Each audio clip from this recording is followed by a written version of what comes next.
The alien council gathered in the vast, dimly lit chamber. Representatives from dozens of species were seated in a grand semicircle, their forms varying from sleek, armored beings to ethereal, floating entities. The walls were lined with holographic displays, showing star systems and planets, potential targets for their growing empire. In the center, a single large, humanoid figure stood before the council, their authoritative presence commanding attention. The alien delegate, a being of considerable power and respect, was about to present a plan for conquest. "Esteemed colleagues," the delegate began, their voice resonating with confidence, "we stand at the precipice of an unprecedented opportunity. Earth, the third planet in the Sol system. Its resources are abundant, and its people are primitive, ripe for domination." The members of the council murmured in agreement, some nodding in approval, others awaiting further details. The delegate activated a hologram that showed Earth in all its complexity, vast oceans, towering cities, and sprawling forests. "We have been observing this world for decades. Its technological progress is slow, their military forces are disorganized, and they are fractured by internal conflict. Yet, their potential cannot be ignored. If we strike now, we can easily subdue them and claim the wealth of their planet." A tall, reptilian figure raised a clawed hand. "But their numbers are vast. How can we control them all? They are unpredictable." The delegate's cold gaze fixed on the reptilian. "That is precisely why we must act swiftly. We cannot allow them time to unite. Their disorganization is our advantage. We strike at their centers of power, divide their forces, and conquer before they have the opportunity to mobilize." Another council member, a shimmering, translucent entity, spoke with hesitation. "And what of their military technology? How advanced are they? Surely they must have some means of defense." The delegate smiled, the expression predatory. "Their technology is primitive compared to ours. Their weapons are crude, and their defenses are laughable. Their greatest strength lies in numbers. But even that will not save them once we establish control." The council seemed reassured, their confidence growing as the delegate continued to paint a picture of an easy victory. But then an unexpected voice spoke up, a voice that held the weight of experience and skepticism. "I must protest," said an alien who had been silent until now, a figure whose species had faced failure in several recent attempts at conquest. "We have underestimated lesser species before. There are countless examples of primitive planets that defied expectations, fought back, and cost us dearly." A series of uncomfortable glances were exchanged around the room. The skeptical delegate, a bulky, armored being from a warlike race, continued. "The humans of Earth may appear weak, but their resilience, their ability to adapt, it cannot be ignored. We cannot simply assume they will fall without a fight." A tense silence followed. The alien delegate, unshaken, responded with a low, dangerous chuckle. "You're saying that humans might be dangerous?" "Yes," the armored being replied, his tone grave. "Their adaptability is something we cannot measure with our technology. They survive through ingenuity, not strength alone." The hologram shifted, showing footage of human warfare, a chaotic but effective display of their resourcefulness. Humans use makeshift weapons, adapted their environment to their advantage, and managed to survive against overwhelming odds in many situations. The delegate's expression darkened. "We are not blind to their survival instinct, but that is precisely why they will fall. Their survival is based on fear and desperation. It is our strength and our unity that will crush them." The council's tension lingered, with some members still unconvinced. The debate continued, but the alien delegate's words held weight. Just as the discussion was about to return to the same points of contention, a new voice entered the fray, a voice that was not from the council, but from outside. A messenger, an alien with a reputation for having traveled widely and encountered many different species, including humans. "I've recently returned from Earth," the new arrival said, their tone weary, "and I must warn you, you underestimate the humans. The chamber fell silent. The new alien continued, their voice unsteady as they recalled their experience. I arrived on Earth with a mission to observe their weakness. I left in a hurry, not because I failed my mission, but because I realized that the humans are not what we thought. They are unpredictable, resourceful, and they fight with an intensity that is unnatural. The room buzzed with whispers, but the alien pressed on, describing a confrontation with humans that had left them stunned. They had arrived on Earth, intending to manipulate the planet's governments, but the humans had seen through their deception. In an unexpected turn of events, a group of scientists had banded together, using their knowledge to reverse engineer the alien technology the intruder had left behind. In the span of days, the humans had turned the tables, effectively neutralizing the alien threat.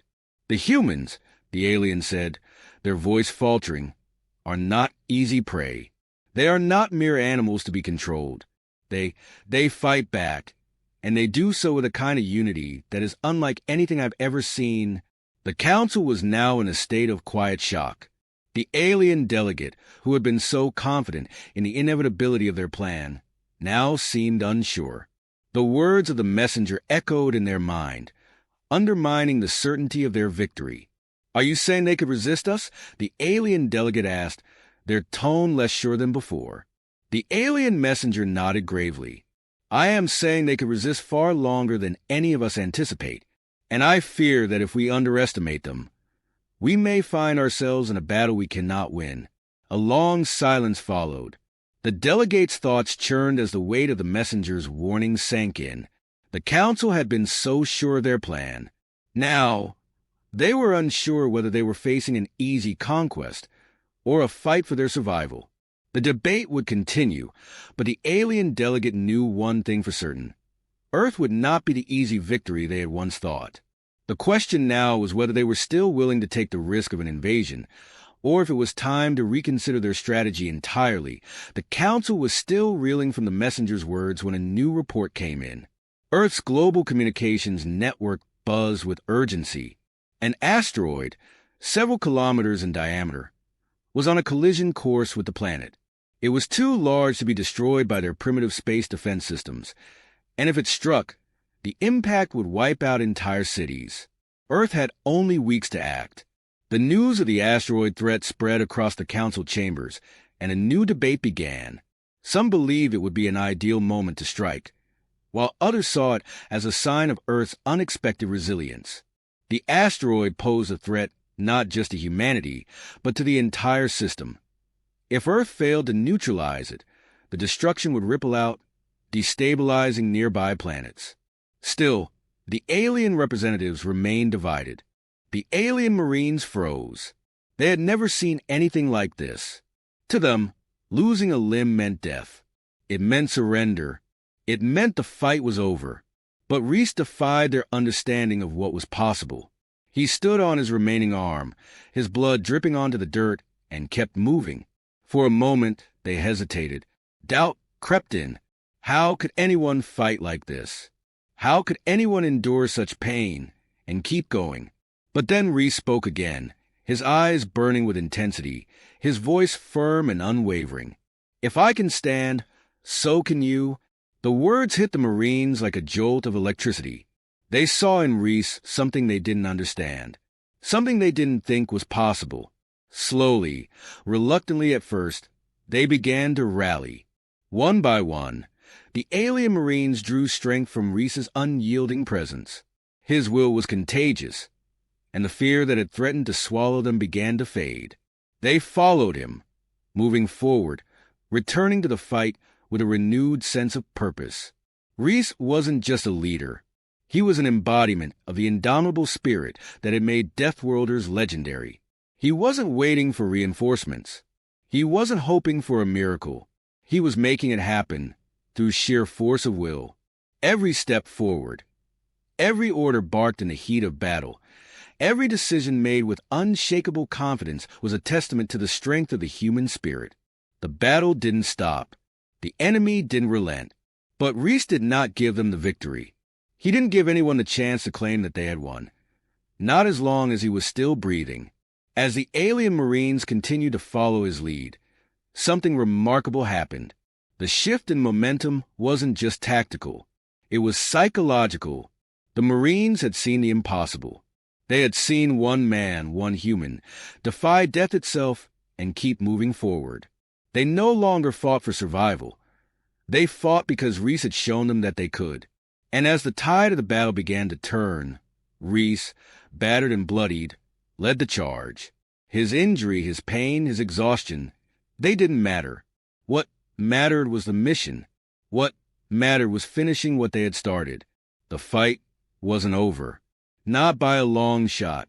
But Reese had shown them how to endure, how to keep going, even when it seemed like there was no hope left. And in that moment, as the alien Marines followed him into the fray, they understood. They weren't just fighting for themselves anymore. They were fighting for something greater. They were fighting for Reese. The assault on the stronghold was now in full swing. The combined forces of humans and alien Marines, their morale bolstered by Reese's unyielding will, pushed forward with relentless determination. The stronghold itself was a fortress, a well-defended maze of walls, automated turrets, and fortified positions. The enemy held these positions fiercely, knowing that the loss of their stronghold would be a devastating blow. Yet they underestimated one thing: Reese's resolve and the power of his example. Reese, despite the obvious toll the battle had taken on his body, led the charge with a single-minded focus. Every step was an act of defiance, a refusal to succumb to the pain, to the bleeding, to the exhaustion. His movements were slower now, each breath a struggle, but the fire in his eyes never dulled. He had made it this far, and nothing would stop him from seeing this through. The Marines followed him, their faith in him now unwavering. Their skepticism, their doubts, had been replaced with something stronger: respect. They watched him move unbroken through the chaos. His every command was executed with precision. Every shot he took from his rifle dead on. He was the embodiment of human resilience. Where others would have crumpled, Reese stood firm. They reached the outer perimeter of the stronghold's defenses. Automated turrets scanned the battlefield, their sensors detecting every movement. Energy shields hummed with a low, threatening pulse. The enemy's forces were dug in, their defensive positions reinforced with heavy armor and well-placed barricades. The challenge seemed insurmountable. Yet Reese wasn't deterred. He knew that with the element of surprise and a bold strike, they could break through. Gathering his remaining strength, Reese outlined a plan. It was risky, dangerous even, but it was the only chance they had. They would hit the stronghold fast, strike hard, and never give the enemy a chance to regroup. Reese would be the distraction, drawing the fire of the turrets and the enemy forces, allowing the rest of the team to disable the shields and breach the defenses. The alien Marines looked at him with apprehension. Some muttered under their breath, questioning the wisdom of such an audacious assault. But Reese's unwavering confidence was infectious. He didn't give them room for doubt. "I've made it this far," he said with cold certainty. "We're going through. You'll follow me. Now move." The assault began with a deafening roar. Reese was at the forefront, leading the charge with reckless abandon, moving faster than most would have thought possible in his condition.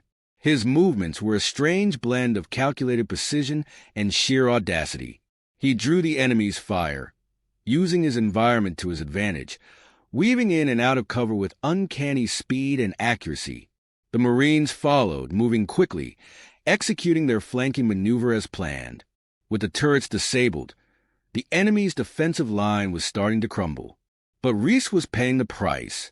Every step forward was an effort, his body racked with pain. He was slower now, staggering, his breath coming in short, ragged gasps. But he refused to stop. He had come too far. The mission wasn't over yet. His rifle fired in controlled bursts, cutting down enemies with deadly precision. But with every shot, his strength was draining. His left side was a mess of shredded armor and exposed muscle. He had fashioned a makeshift sling to stabilize what remained of his arm, but it did little to ease the strain.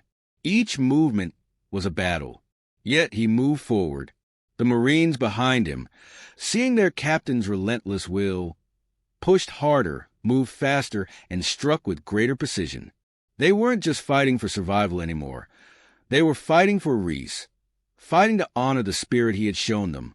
But just as the stronghold's defenses began to break, disaster struck once more. Reese took another hit.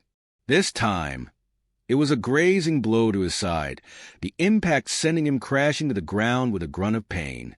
His rifle slipped from his hand, and for a moment, the Marines feared the worst. But then, just as before, Reese's hand shot out and grabbed his weapon. His body trembled, but his spirit never faltered. "Get up," he rasped, his voice barely above a whisper, but filled with iron determination.